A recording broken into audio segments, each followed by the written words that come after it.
Bienvenido a tu podcast diseñado para que desarrolles todo tu potencial y vivas la vida en tus términos. Yo soy Luz Estela Jara, coach de mindfulness y de vida, y te comparto temas de interés para tu mejor estar como mindfulness, psicología positiva, compasión y bienestar emocional, entre otros, con la participación de invitados especiales y todo para que conectes con presencia, compasión y amabilidad contigo y con los demás.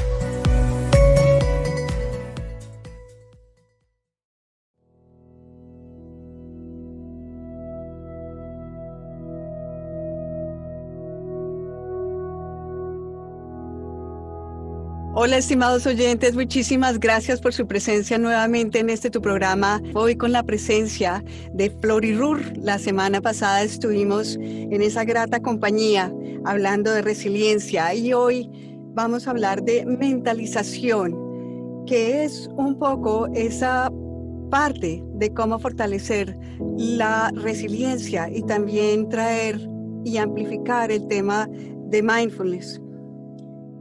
Como dijimos la vez pasada, Flori terminó su preparación en la Universidad Hebrea de Jerusalén, su pregrado y maestría de trabajo social. Ha realizado estudios posteriores como mindfulness, psicología positiva, terapia psicodinámica, terapia informada por trauma. Tiene una amplia experiencia exitosísima en su consulta privada, más de 30 años, y hoy en día trabaja como supervisora de programas de salud mental para el Sistema de Salud de Vancouver. Muchísimas gracias, Flori, por acompañarnos nuevamente con este maravilloso y bastante novedoso tema de la mentalización. Por favor, tienes la palabra, amplíanos, explícanos de qué se trata. Sí, gracias. Hola, Luz.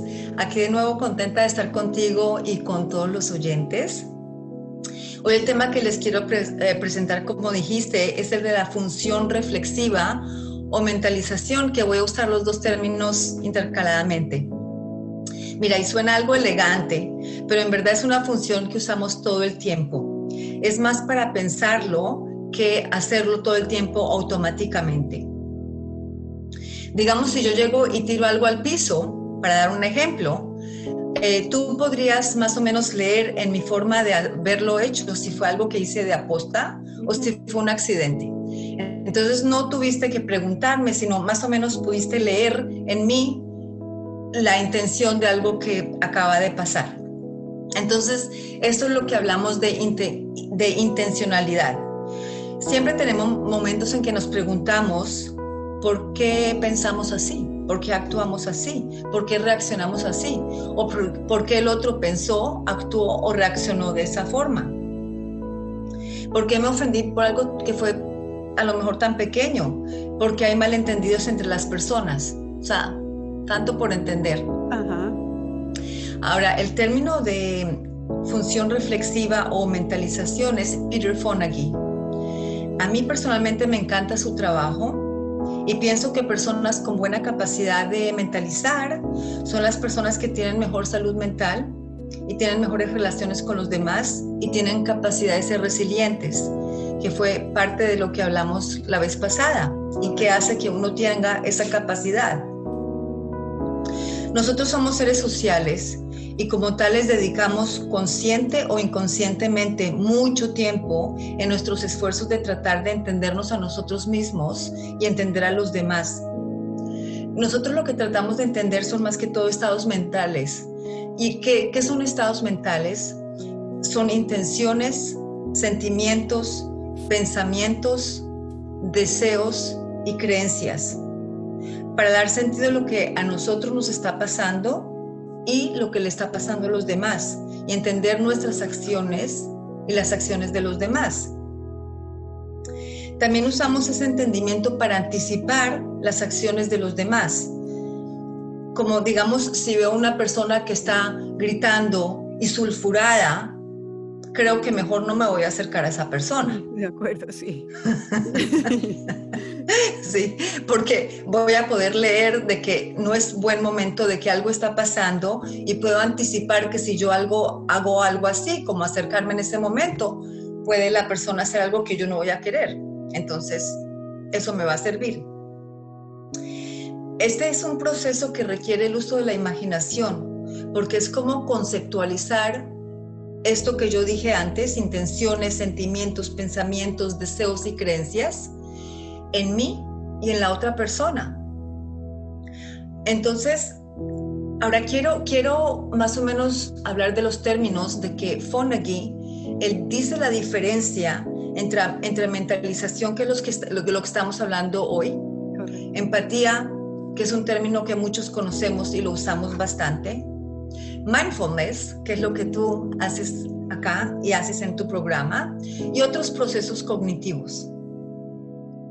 Ahora, la empatía es qué sentimos sobre la otra persona, ¿sí? Digamos, la persona se pegó duro y yo, ¡ouch! Yo me puedo imaginar que la persona le dolió el golpe que se dio, pero por el momento no tiene nada que ver conmigo, es mi habilidad de entender a la otra persona.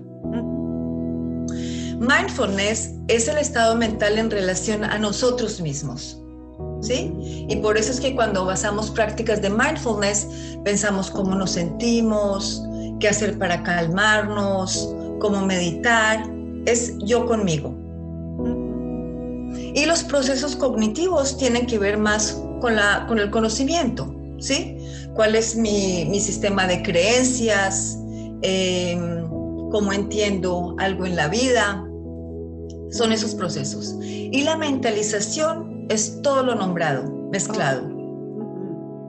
Es el proceso en que nos podemos entender a nosotros en relación a los demás. O sea que es un proceso interactivo. Y no puedo entender uno sin el otro. Ok, entonces lo que te estoy entendiendo ahí, claro, es un proceso totalmente integral. Es yo como me siento en total presencia con mindfulness. De ahí, porque si uno no está presente es muy complicado entender a las otras personas y ponerse en los zapatos de las otras personas. Si uno no está presente y como tú dijiste al principio, si hay una persona sulfurada, yo no me quiero meter ahí. Sin embargo, si uno está en una pareja y la persona sulfurada está atacándonos, si yo no tengo la capacidad de estar presente, yo muy posiblemente me voy a reaccionar y a dejarme enganchar en ese conflicto. Con presencia, yo digo, uy, yo mejor no me meto ahí, yo tomo la decisión de no meterme ahí. Entonces estamos hablando de, como tú estabas diciendo, mi presencia, y de ahí yo puedo expandir esa empatía y comprensión de lo que está pudiendo sentir de la otra persona. Y cuando la otra persona está sulfurada, yo puedo, ok, yo estoy empezando a alterarme, pero de ahí me puedo tomar una posición de presencia y decir, uy, esta otra persona está afectada, de pronto tiene un dolor muy intenso, está muy furiosa, y ahí tomar la decisión. Y además del entorno, ¿no? Entonces, es mentalizarnos, es realmente tener la capacidad de estar conscientes de todas esas emociones, sentimientos que están ocurriendo tanto en nosotros como en las demás personas, es lo que te estoy entendiendo. Exactamente, exactamente. Entonces, ese ejemplo de la persona sulfurada, voy a dar otro ejemplo para que veamos el uso de eso. Digamos, un día veo que yo no tengo paciencia, estoy cerrando las puertas duro, estoy poniendo todo duro encima de la mesa y estoy yendo y viniendo nerviosamente. Ahora, yo no entiendo qué es lo que me está pasando, pero entonces paro, me observo y pienso de dónde viene todo esto. Entonces, reflexionando, me doy cuenta que fue que lo que mi amiga me dijo me había ofendido mucho más de lo que pensé. Cuando tuve la interacción pensé que no pasó nada, pero ahora veo que algo sí fue lo que pasó, porque puedo ir para atrás entendiendo mis sentimientos y pensamientos y voy y veo que ese fue lo que me causó este desasosiego. Y entonces observo cómo me siento, pero también observo por qué esto me impactó tanto. Okay. O sea, ¿cuál es mi historia? ¿Por qué me hizo tanto? Y busco qué fue lo que le pasó también a ella en el contexto de su vida en el contexto de nuestra relación y en el contexto de lo que pasó conmigo, hacia mí. Entonces, veo ahí esa situación y soy capaz de mentalizar mi situación y la situación de ella. Y también puedo anticipar la forma de reaccionar de ella, porque la conozco y sé que si yo voy donde ella y trato de hablar al respecto, a ver qué fue lo que pasó, venga, vamos para atrás y analicemos, yo sé que ella es una persona bien y sé que va a poder escucharme.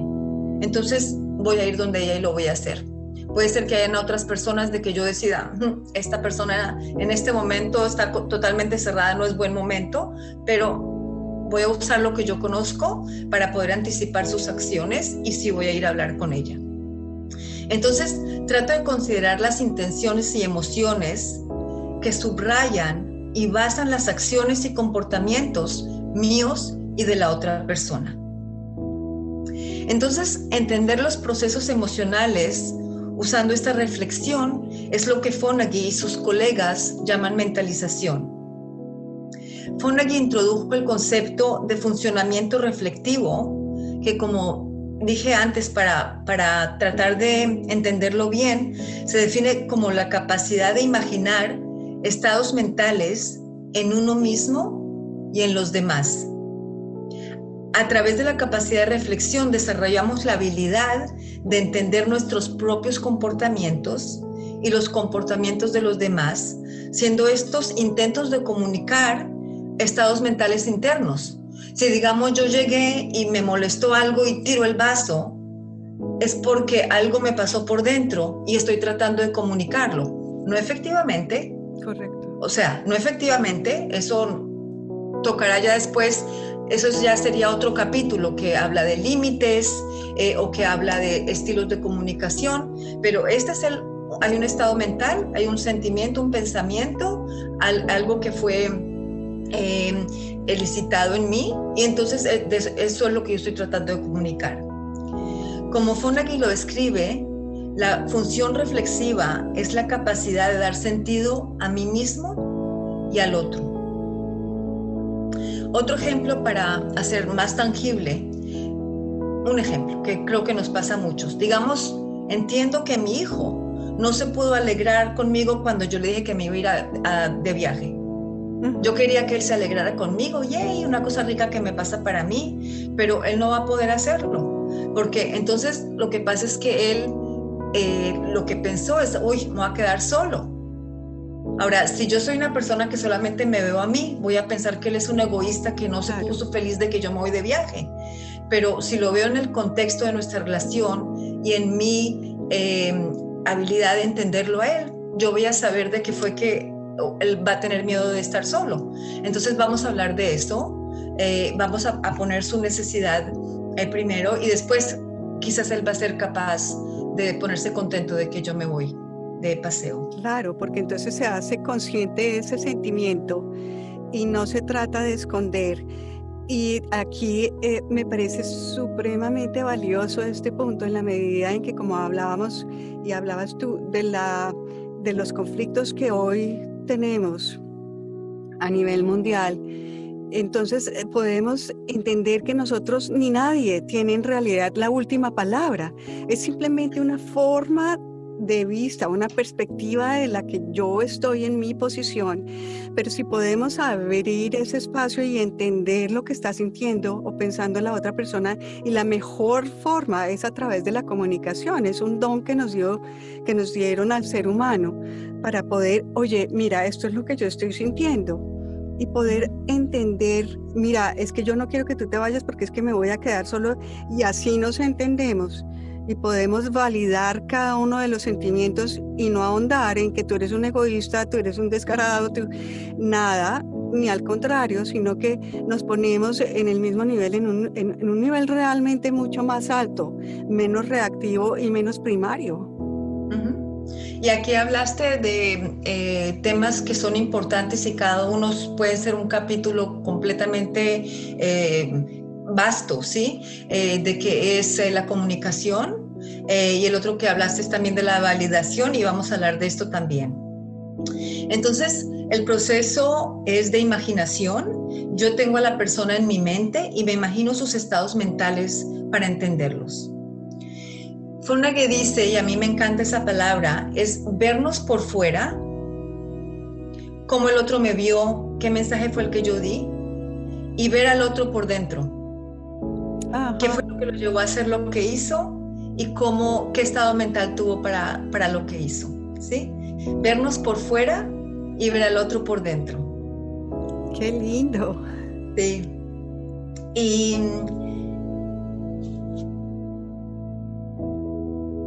entonces, y otra que también me gusta, que él dice, ¿cómo entendí el malentendido? Ok. En la comunicación. Ajá. Sí. Entonces se necesita introspección para entender qué estoy pensando, sintiendo, creyendo y actuando, y cómo el otro piensa, siente, cree y actúa. Entonces, ¿cómo aprendemos a mentalizar? ¿Cómo llegamos a eso? Esto es una función que se desarrolla a una edad temprana con nuestros padres y cuidadores. Y siempre que digo padres, o sea, no importa si es madre, padre, o sea, padres, que son los que nos crecieron y nos cuidaron. Y también podía ser otra persona que nos cuidó, puede ser la abuelita o la tía, las personas que fueron importantes en formarnos y en ayudarnos a crecer. Entonces, esa función se desarrolla cuando nos sentimos entendidos por otra persona. Venimos a este mundo y es un mundo no comprensible. Y cuando nosotros venimos al mundo, nosotros no entendemos nada. Digamos, el bebé tiene hambre y él no sabe cómo se llama eso, él no sabe que se llama hambre, él no sabe que ese dolor que siente por ahí es algo que es hambre y cómo se soluciona y cómo se hace. Él solamente sabe que le molesta y lo que tiene que hacer es llorar. Entonces, la mamá no necesita que el nenito le diga, vea mamá, tengo hambre, por favor, deme una botella, 10 litros, por favor, algo así, sino lo que diría es llorar, y viene la madre, lo alza, ve qué es lo que está pasando, él solamente comió hace 2 horas, entonces solamente que tiene hambre, analiza y soluciona el problema. Entonces ella lo entiende y lo ayuda. Ahora, así se repite con la situación una y otra vez. Al principio el nene tenía que llorar mucho porque él no sabía qué iba a pasar. Ahora llora un poquito y sabe que ella va a venir. Entonces ahora solamente tiene que avisar un poquito, ¿sí? Y entonces ella va a venir y lo va a curar, le va a ayudar en su problema. Ahora, como dicen muchas veces, problemas pequeños son fácil solución, y problemas ya cuando uno va creciendo, ya el problema va poniéndose un poquito más grande con el crecimiento del niño. Y así es, porque ya después queda un poquito más difícil de entender cuál es la necesidad tras de la acción del niño. Digamos, a él le da una pataleta, ¿sí? Y entonces entonces, ¿qué es esa pataleta? Entonces tenemos que entender que es que, que es que está cansado, o que fue que le molestó mucho de que el papá se iba a ir porque el papá le había comido, yo qué sé, jugar con Lego, ¿sí? Entonces nos toca entender de esa forma. Y ya después se pone más complicado, digamos, que es lo que hablan de la adolescencia, que es ya después más y más complicado. Ahora, para mentalizar, hay familias que son más exitosas que otras, porque cada uno pues viene como, y cada uno tenemos diferentes bases para esto. Yo en mi trabajo con familias veo cómo este tema de mentalización es tan importante y cómo impacta a los niños, cómo impacta la habilidad de regular el afecto, cómo impacta la imagen propia, la autoestima y la habilidad de forjar buenas relaciones con nosotros mismos y con los demás en el futuro. Entre más capacidad reflexiva tengan los padres, más capacidad de mentalización, el hogar es más feliz y los hijos tienen más capacidad para comunicarse. Y como dije, como tener buenas relaciones con los demás y tener buenas relaciones con los padres y menos reactividad. Como esta función de mentalizar ocurre a una edad muy temprana, está relacionado con el tema de apego que también yo toqué un poquito la vez pasada, ¿sí? Correcto. Que es esta relación primaria entre padres e hijos. Que es un poco lo que el doctor Boris Cyrulnik también enfatiza tanto, y es el fortalecimiento de la resiliencia cuando hay ese hogar amable, la posibilidad de comunicarme y sentir esa seguridad dentro de mi entorno. Entonces, cuando yo estoy tranquilo, tengo muchísima más capacidad de aprender, de solucionar problemas, de enfrentar retos en la vida, porque las dificultades se van dando. Entonces, si en el hogar hay ese proceso, esa capacidad de solución de problemas de forma consciente, de forma inteligente, de decir, ok, podemos hacer esto sí, esto no. También obviamente el niño está aprendiendo, el niño está absorbiendo también esa calma que puedan tener sus padres. Y yo creo que una de las cosas fundamentales que hay como ser humano es recibir amor. Es recibir ese calor, esa atención y esa comprensión que nos dan quienes nos cuidan en un principio. Ahora, diciendo eso, no quiere decir que después, cuando seamos adultos, ya no hay nada que hacer. ya no hay nada que hacer. No, hay mucho que hacer, porque si bien es cierto que ya de pronto nuestros progenitores o quienes nos criaron no están, o de pronto ya están distanciados, en fin, cualquier circunstancia que ella sea, siempre tenemos la posibilidad de estar nosotros mismos, para nosotros mismos, disponibles, compasivos, amantes de nosotros mismos. Entonces, qué hermoso concepto que tú estás trayendo. Tiene una cantidad de ramificaciones espectaculares. Sí, que es lo que está, como dices, es cierto, afecta todo y es nuestra salud mental. Y mira, y acá una parte importante es acordarnos de que cómo el niño es visto por el padre, cómo esa imagen que tiene el padre del niño es reflejada en el niño, y cómo el niño es tratado, entendido y explicado. ¿Sí? Porque digamos, si yo logro entender de que el niño está tirando las cosas en su pataleta, no porque él sea malo o porque vino para apretarme los botones en este mundo, sino porque algo le está pasando. Correcto. Entonces el niño va a entender de que no es que sea el malo o algo está mal con él, sino que es un mensaje que estamos tratando de juntos descubrir cómo entenderlo y cómo explicarlo.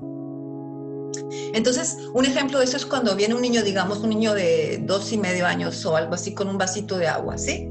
Entonces llega y lo tira todo por el piso, se le riega por el piso. Y entonces el padre llega y grita, usted no es cuidadoso, ahora me agrega trabajo, mire lo que hizo. Entonces, ¿qué aprende el niño? El niño aprende que él es torpe, que hizo algo malo, que mire cómo le está agregando al papá. Entonces, como no, es terrible lo que él hizo. Entonces, el papá está reflejando la imagen de ese niño como él la vio. Él lo vio como algo molestoso, y eso fue lo que le dio al niño para ver. Ahora, un padre reflectivo va a poder calmarse, va a poder entender que, sí, qué feo, voy a tener que limpiar el agua y que a lo mejor hasta el piso se va a dañar, pero yo entiendo que el niño tuvo buena intención, él solamente trató de traer el vaso de agua porque quería tomar. Vea, entonces tiene sed, venga, tome a la agüita, ahora vamos juntos a limpiar el piso. Y le puedo enseñar de que la próxima vez que quiera tomar el agua, agarre el vaso así, o que a lo mejor tome encima el vaso de la mesa en vez de caminar con él. Son dos formas de actuar, de que le van a contar al niño historias completamente diferentes de quién es ese niño. Y él las va a internalizar, y esa va a ser su imagen personal. Otro ejemplo que también lo vemos mucho, vemos cómo crear ansiedad y pánico, y que nosotros no lo hacemos de aposta. Nosotros, todos los padres, yo pienso que tratamos de hacer lo mejor que podamos, claro, pero cada uno con el mundo que conocemos. Otro ejemplo es cuando un niño está un poco asustado porque, digamos, fue la primera vez que vio un perro. Entonces, el padre lee de una forma no precisa, no correcta, que el niño está terriblemente asustado por el perro. ¿Y por qué el padre leyó eso así? Porque al padre un perro lo mordió cuando él era chiquito. Entonces, él pone su miedo en el niño y entonces la carita del niño, él la tradujo como pánico. Y entonces coge al niño y se van corriendo y se escapan de ese perro. Y lo que el niño aprendió, el niño pues en verdad no tenía mucho miedo, pero el niño ahora aprendió de que él tiene que tener miedo.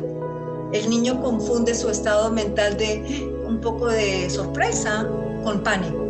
Y entonces ahora él va a tener pánico de los perros. Sí, va aprendiendo.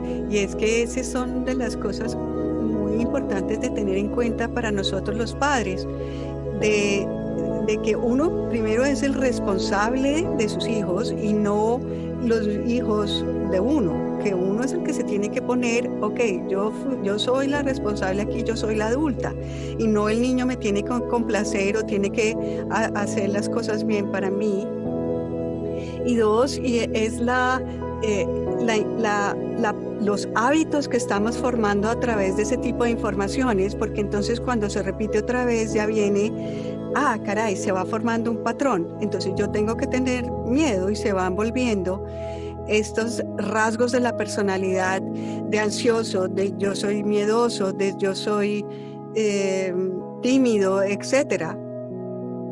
Que es muy importante para que los padres puedan entender eso. Bueno, yo ya tengo mis hijas criadas, tú también, pero para las personas que están criando a sus hijos, abrir los ojos y tener este tipo de información tan valiosa. Sí, y la verdad es de que es importante desde que somos padres, pero todo el curso de nuestra vida, y por eso es que hay terapias de que hablan de terapia para padres-hijos, terapia de mentalización para padres-hijos, pero también hay terapia de mentalización para adultos, porque también cómo nosotros manejamos nuestras relaciones y la forma en que nuestros lentes leen el mundo, hay veces nosotros necesitamos calibrarlos, porque hay veces se nos salen un poco de calibre. Quiero dar otro ejemplo de niños, pero también, pues, la verdad, si es de niño, ahí está un adulto que está mirando la situación del niño, ¿sí? Entonces, en verdad, estoy contando un doble cuento, que es del niño, pero del adulto que hizo lo que hizo, pasó lo que pasó con él. Entonces, en mi práctica tuve una clienta, una señora muy inteligente y muy agradable, que su hijito de 1 año y medio salía corriendo a esconderse encima de su pierna en donde ella estuviera cada vez de que ella escuchaba una sirena. Quizá el niño tenía más, yo no sé cuántos años tenía, pero más o menos quizás era 2 y medio, 3. Y ella siempre llegaba y lo abrazaba y le decía tranquilo, tranquilo, y se esperaba que se calmara. Muy lindo de ella de que lo trataba de calmar, pero eso no le funcionaba. Y cada vez el niñito empezaba a escuchar la sirena o el principio de la sirena, y es que era pánico. Y entonces revisamos qué era lo que ella sentía con la sirena. Y ella, que es una persona ansiosa de verdad, ella saltaba siempre con la sirena. Esto era parte de sus miedos. Entonces, escuchamos lo que ella sentía, lo que ella pensaba, y logramos diferenciar entre sus sentimientos y los del niño. O sea, ella está poniendo sus miedos en el del niño y logró calmarse y pensar, ok, si a mí me da miedo, eso no quiere decir que a él. Y entonces practicamos a que él lo mire con calma cada vez que él se asusta, y le comenzó a decir, ay, vienen a ayudar a alguien, ay, qué lindo, qué bien. Y cada vez logró repetirlo y repetirlo. Al principio era algo más técnico, pero después se volvió parte de ella, y al niño se le fue todos los miedos. O sea, santo remedio, no pasó, todo estuvo muy bien con eso. Entonces, es cierto que unos tienen más capacidad de reflexión que otros, porque como hablamos, pues unos crecimos en este ambiente o en el otro con ciertas más habilidades o menos, pero pues si hay terapia de mentalización, quiere decir de que podemos aprender algo. Correcto. que podemos mejorar y nunca es tarde para aprender. Es de acuerdo, es de acuerdo. Entonces, sí. Entonces ahora vamos más a la parte que a lo mejor tú dijiste antes de validación y de aprendizaje. Flori, yo creo que vamos a tener que tener otra sesión, se nos acabó el tiempo. Se nos acabó y ni siquiera hablamos de cómo mejorar la validación. ¿Qué es esa cosa tan cortita, hombre? Porque con esta información tan valiosa y tan amena compañía se pasa. Yo voy a hablar después de la entrevista con Flori a ver si podemos convencerla de que nos acompañe en una tercera oportunidad. Por ahora te agradezco infinitamente esta información tan valiosa que nos brinda herramientas para las madres y para la gente en general, de este concepto de mentalización que apoya mindfulness, apoya resiliencia. Muchas gracias, Flori. Bueno, fue un gusto estar con ustedes. Gracias. Muy querida, muy querida. Cualquier comentario, cualquier inquietud, por favor, es muy, muy bien recibido. Lo pueden hacer en Facebook o Instagram. Allí podrás accesar meditaciones y podcasts de las charlas que hemos tenido aquí en este programa. Muchísimas gracias. Los espero en la próxima charla donde tendremos mucho más temas especiales y herramientas interesantes de bienestar. Un sincero abrazo. Hasta luego.